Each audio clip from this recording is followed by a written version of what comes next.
John chapter 12.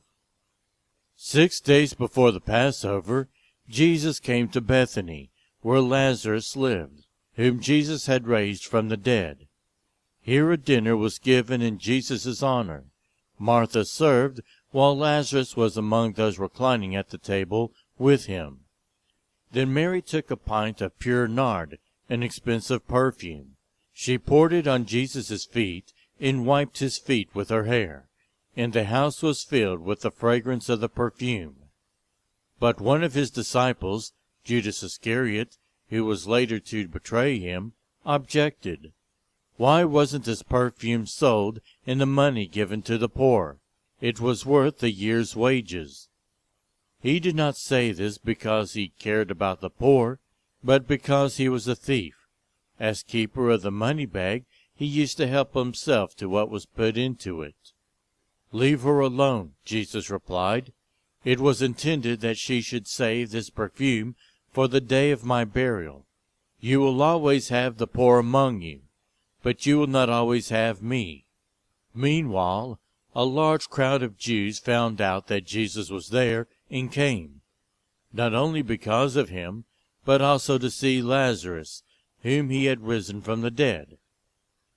So the chief priests made plans to kill Lazarus as well, for on account of him many of the Jews were going over to Jesus and believing in him. The next day, the great crowd that had come for the festival heard that Jesus was on his way to Jerusalem. They took palm branches and went out to meet him, shouting, "Hosanna! Blessed is he who comes in the name of the Lord. Blessed is the King of Israel." Jesus found a donkey and sat on it. As it is written, "Do not be afraid, daughter Zion. See, your king is coming, seated on a donkey's colt." At first, his disciples did not understand all this. Only after Jesus was glorified did they realize that these things had been written about him, and that these things had been done to him. Now the crowd that was with him, when he called Lazarus from the tomb and raised him from the dead, continued to spread the word. Many people, because they had heard that he had performed the sign, went out to meet him. So the Pharisees said to one another, "See, this is getting us nowhere. Look how the whole world has gone after him." Now there were some Greeks among those who went up to worship at the festival. They came to Philip, who was from Bethsaida in Galilee, with a request. "Sir," they said, "we would like to see Jesus." Philip went to tell Andrew. Andrew and Philip in turn told Jesus. Jesus replied, "The hour has come for the Son of Man to be glorified. Very truly I tell you, unless a kernel of wheat falls to the ground and dies, it only remains a single seed. But if it dies, it produces many seeds. Anyone who loves their life will lose it, while anyone who hates their life in this world will keep it for eternal life. Whoever serves me must follow me, and where I am, my servant also will be. My Father will honor the one who serves me. Now my soul is troubled, and what shall I say? Father, save me from this hour? No, it was for this very reason I came to this hour. Father, glorify your name." Then a voice came from heaven, "I have glorified it, and will glorify it again." The crowd that was there and heard it said it had thundered. Others said an angel had spoken to him. Jesus said, "This voice was for your benefit, not mine. Now is the time for judgment on this world. Now the prince of this world will be driven out, and I, when I am lifted up from the earth, will draw all people to myself." He said this to show the kind of death he was going to die. The crowd spoke up. "We have heard from the law that the Messiah will remain forever. So how can you say, 'The Son of Man must be lifted up'? Who is this Son of Man?"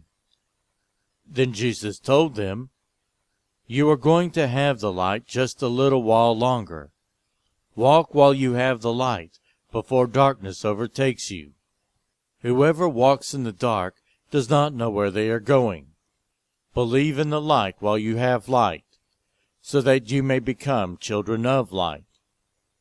When he had finished speaking, Jesus left and hid himself from them. Even after Jesus had performed so many signs in their presence, they still would not believe in him. This was to fulfill the word of Isaiah the prophet. "Lord, who has believed your message? Into whom has the arm of the Lord been revealed?" For this reason they could not believe, because, as Isaiah says elsewhere, "He has blinded their eyes and hardened their hearts, so they can neither see with their eyes nor understand with their hearts, nor turn, and I would heal them." Isaiah said this because he saw Jesus' glory and spoke about him. Yet at the same time, many even among the leaders believed in him. But because of the Pharisees, they would not openly acknowledge their faith for fear that they would be put out of the synagogue, for they loved human praise more than praise from God. Then Jesus cried out, "Whoever believes in me does not believe in me only, but in the one who sent me. The one who looks at me is seeing the one who sent me. I have come into the world as a light, so that no one who believes in me should stay in darkness. If anyone hears my words but does not keep them, I do not judge that person. For I did not come to judge the world, but to save the world. There is a judge for the one who rejects me and does not accept my words. The very words I have spoken will condemn them at the last day. For I did not speak on my own, but the Father who sent me commanded me to say all that I have spoken. I know that his command leads to eternal life, so whatever I say is just what the Father has told me to say.